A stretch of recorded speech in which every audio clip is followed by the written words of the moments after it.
Are you mad? তুমি তোমার বাবার ফোন নাম্বার দাও, তোমার মার ফোন নাম্বার দাও। আমার কেউ নাই। হোয়াট? তোমার মা বাবা ভাই বোন কেউ নাই? ঠিক আছে, তুমি এসব সাথে।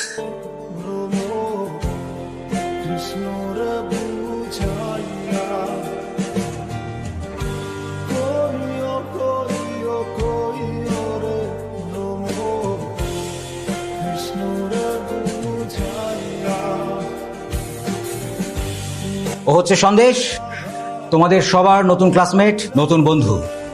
আরেকটা ব্যাপার, তোমাদের মাঝে অনেকেই নতুন কেউ আসলে অনেক মজা করো, অনেক ঝামেলা করো। কাইন্ডলি ওর সাথে এমনটা করবে না, কারণ ওর ব্যাপারে কিন্তু ফ্যাকাল্টি হেড থেকে স্পেশাল মেনশন আছে। ওকে ফাইন, আজকে আমরা তাহলে এখন চলে যাই আমাদের টপিকে।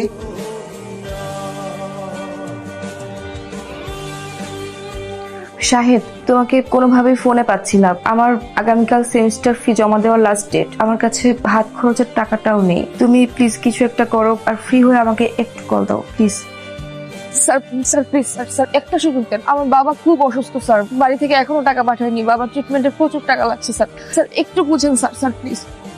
বিষয়টা সেমিস্টার ফি নয় রোহি, তুমি যদি আরো লেট করো সেমিস্টার ফি দিতে তাতে কোনো সমস্যা ছিল না। ব্যাপারটা হলো তুমি একটা ফাঁকিবাজ মেয়ে, ঠিক মতো লেখাপড়া করো না, তুমি ক্লাস ফাঁকি দিয়ে এদিক ওদিকে ঘুরে বেড়াও। তোমার ওয়েবার আগামী সেমিস্টার থেকে cancel. Sir sir please sir sir sir এবারের মতো একটা শেষ সুযোগ দেন স্যার প্লিজ। কতগুলো রিটেক আছে তোমার মাথায় আছে?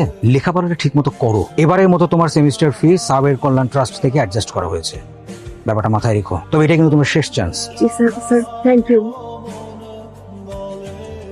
হ্যালো, আচ্ছা তুমি ফোন ধরো না কেন? আমি একটু ব্যস্ত ছিলাম। বিজি না? আমি তোমার বাসায় উঠতেছি। বাসায় উঠতেছো মানে?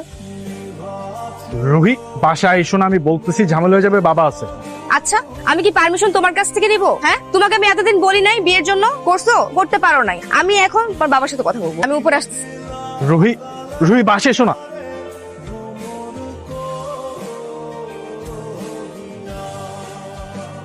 আঙ্কেল আসসালামু আলাইকুম। আলাইকুম, তুমি কে? আমি রুহি, শাহেদের ফ্রেন্ড।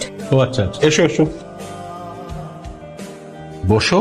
আঙ্কেল আমি আসলে বসতে আসিনি, আপনার সাথে একটু গুরুত্বপূর্ণ কথা ছিল। কি কথা বলো? আমি আসলে শাহেদের ফ্রেন্ড না, গার্লফ্রেন্ড। ও আমাকে লাস্ট 1 বছর যাবত বিয়ের কথা বলে ঘোরাচ্ছে, বিয়ে করছে না। ইভেন 7 দিন যাবত আমি তাকে কোনো ফোনে পাচ্ছি না, সে আমার সাথে দেখা করছে না, কথা বলছে না। আমি ভাবলাম আপনার সাথে এসে ডিরেক্ট কথা বলি, সবকিছু ফয়সালা আপনার সামনে হোক। আপনি শাহেদকে একটু ডাকুন।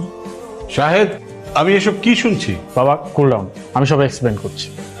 বাবা, ও আমার পরিচিত, ওর সাথে আমার রিলেশন ছিল, এন্ড একটা পর্যায়ে গিয়ে আমি ভাবছিলাম যে ওর সাথে আমার যায়। আই ওয়াজ রং বাবা। ও একটা গোল্ড ডিগার বাবা, ও টাকা পয়সার লোভী। মুখ সামলে কথা বলো তুমি।